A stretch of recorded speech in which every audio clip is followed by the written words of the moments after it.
안녕하십니까. 오늘도 좋은 날 주신 하나님께 감사드립니다.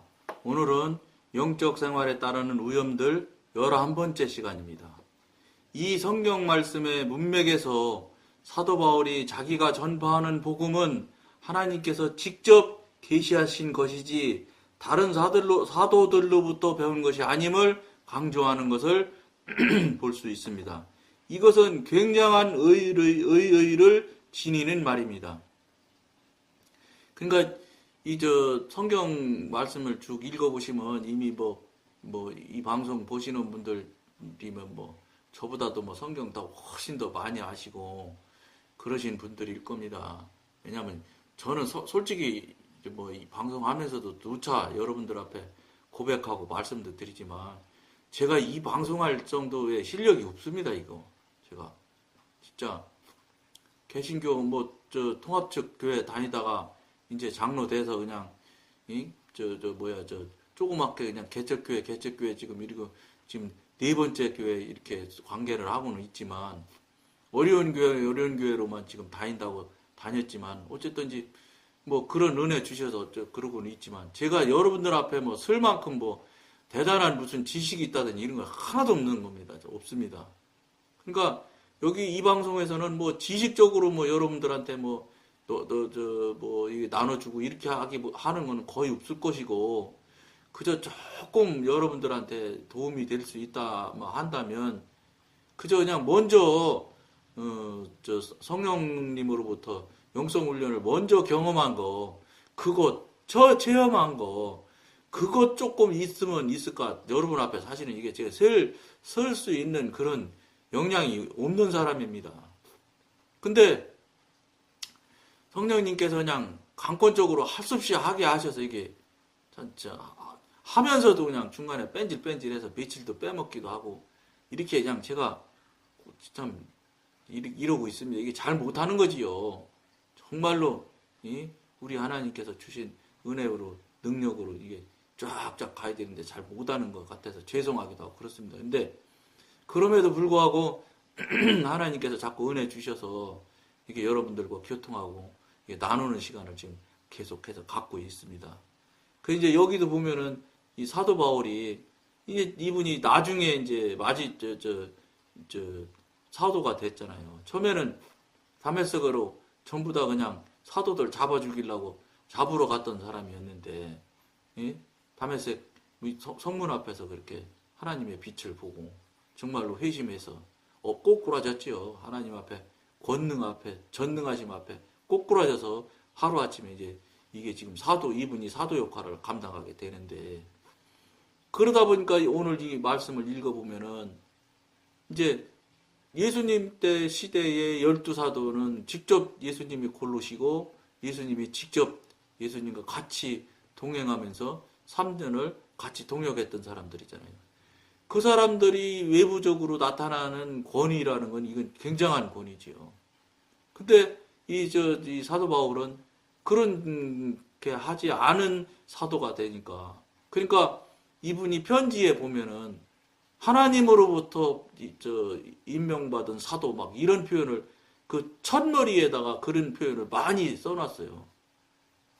사도 바울 서신서에 보면은 그게 이분도 나름대로 그런 하나님의 아들이신 예수님께서 직접 뽑고 직접 같이 동역했던 12제자 중에 아닌 문제가 있으니까 그런 나름대로의 어떤 면으로 조금 캥기는 게 있는 거지요. 인간적으로.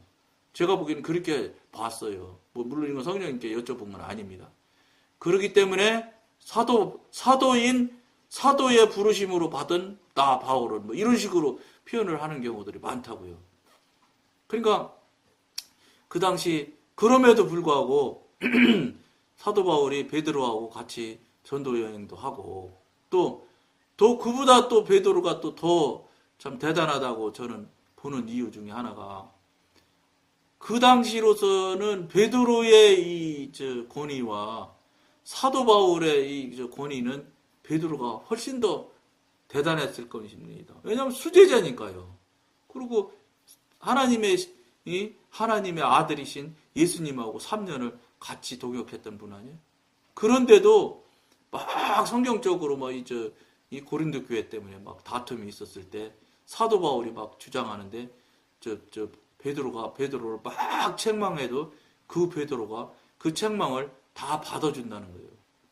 그리고 거기 받아주는 거로 끝나는 게 아니라 자기는 베드로전서 후서밖에 더 있어요.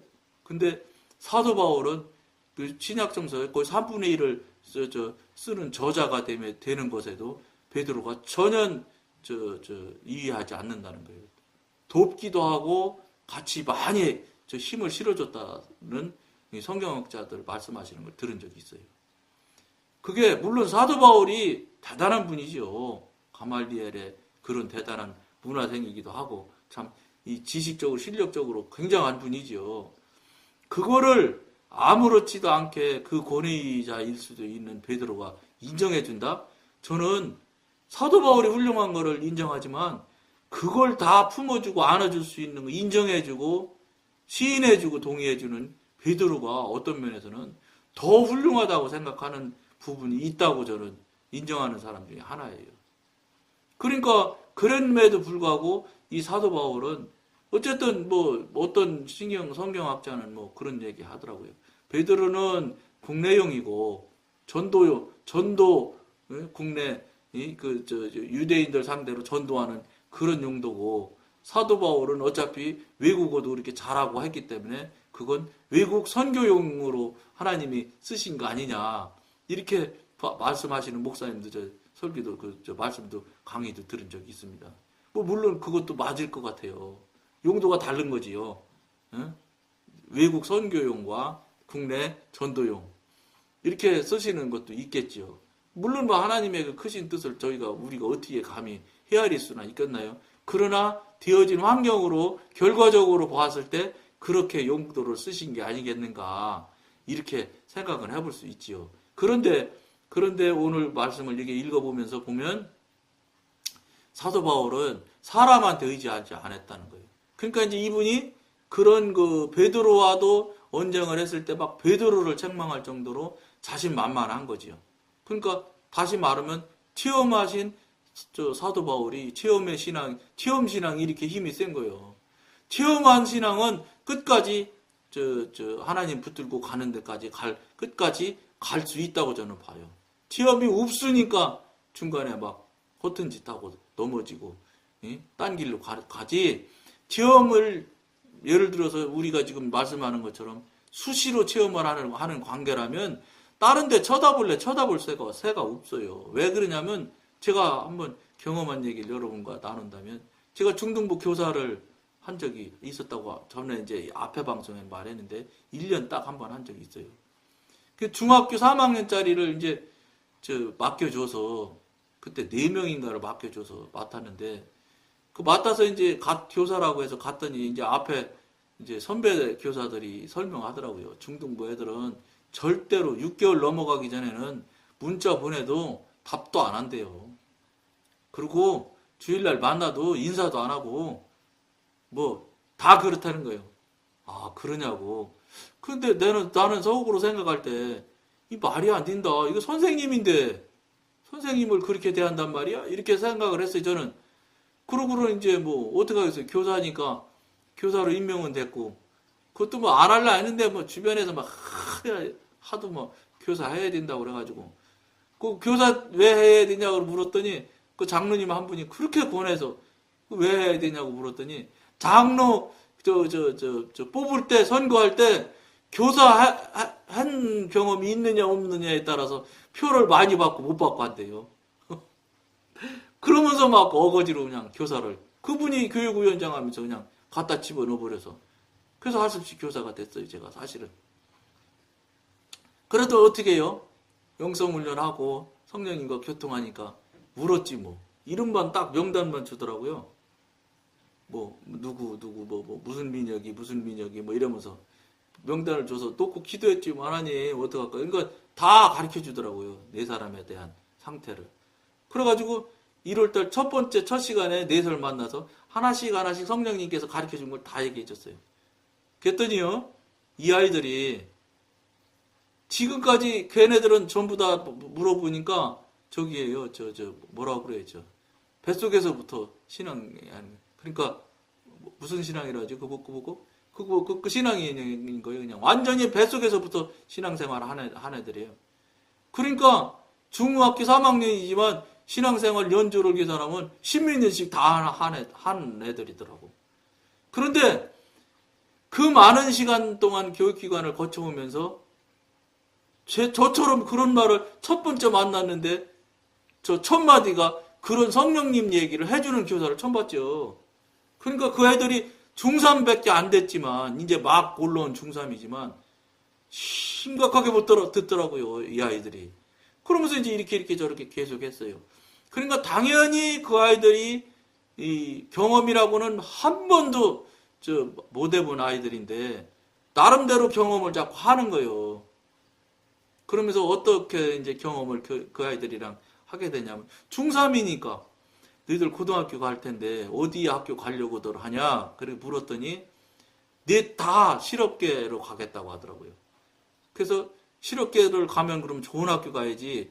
예, 근데 실력이 제가 그렇게 안 돼요. 그래서 우리 이제 지금부터 그러면 진학을 위해서 놓고 기도를 하자. 그래서 이제 기도 제목을 대지다가 딱 써가지고 제 거는 제일 마지막에 쓰고 쭉 누구를 위해서 기도합니다. 뭐 1, 뭐를 어떻게 해서 2, 3, 4 해서 그때 3가지씩인가 5가지씩 써오라고 그랬어요. 자기가 원하는 기도 제목. 그러니까 거기에 무조건 진학하고자 하는 고등학교를 넣어서 근데 그거는 희망사항인 고등학교지요. 자기 실력은 안 되지만 그런 학교를 어쨌든 꼭 하나님한테 부탁을 하는데 네 실력으로 현재로 봤을 때도 갈 수 있는 걸 부탁할 것 같으면 뭐 하려고 하나님한테 부탁하냐. 예? 네가 도저히 안 될 만큼 좋은 학교를 부탁을 할 때 그걸 들어줬을 때 네가 하나님이 도와줬다고 인정하지. 그거 뭐 너도 갈 수 있는 학교 기도 좀 해가 넣고 더 고등학교 가면 네 고맙다고 하겠어? 그럴 뜻 하잖아요. 그러니까 그것도 하더니 자기가 정말로 희망하는 학교를 써온 거예요, 다. 걔도 꼭 기도를 계속 했어요. 근데 이제 그 중에 하나가, 이거 뭐 학교 이름은 대도 괜찮을 거라. 덕수정보고등학교인가를 가고 싶다는 거예요. 거기에 전자공학과라는 게 있대요. 근데 그 학교는 전국에서 제일 센 과래요. 그래서 자기가 도저히 그 실력이 안 돼서 못 간다는 거예요. 그러나 희망하기는 갔으면 좋겠다는 거예요. 그러면서 쓰면서도 안 된다는 거예요. 그래서 제가 한 번은 아주 정색을 하고 혼냈겠어요. 네가 하나님이냐? 왜 네가 합격시켜줄 것도 아닌데 네가 안 된다고 해서 네가 안 된다고 자꾸 막어. 또 하나님이 지금 하시려고 하다가도 네 말 듣고 안 해주시면 어떡할 거냐고. 그 막으라고 그랬어요. 네가 하나님도 아닌데 왜 지금 안 된다고 막느냐고. 그러면 이제 쭉 갔어요.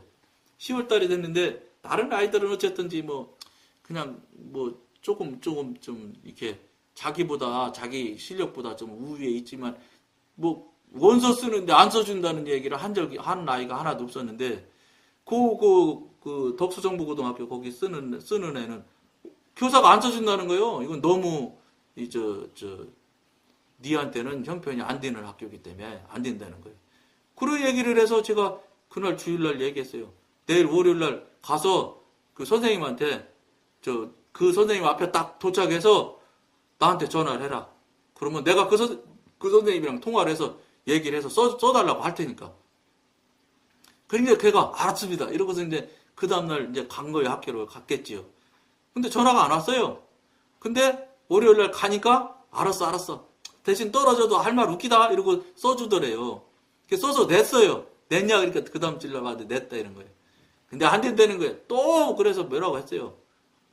엄마 알아? 하나님이 하시려면 미달될 수도 있어. 미달시켜서라도 너 합격시키면 하나님이 하시는 거지. 왜 네가 자꾸 안 된다고 그래. 막 이랬거든요. 그러고 나서 한참이 지났는데도 발표를 했을 텐데 이 녀석들이 아무도 말을 안 하는 거예요. 이 중3 애들이 그렇다네요. 그래가지고 이제 하루는 내가 정색하고 물어봤죠. 니네 원서 냈을 텐데 왜 말 안 하냐 그랬더니 넷이 다 됐어요.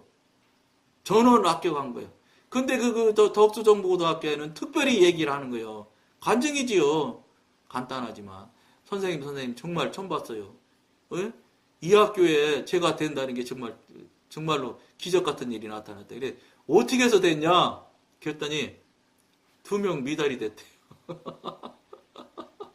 2명 미달돼서 자기 합격한 거예요. 봐라! 너 죽어도 미달 안 된다고 했잖아. 글쎄 말이에요. 그 학교가 생긴 지에 몇십 년이 됐는데 미달 내는 과가 생긴 건 그것도 제일 좋은 과. 전자공학과. 그게 미달될 수가 없는데 미달이 됐다는 거예요. 그러면서 정말로 하나님이 계시다는 거예요.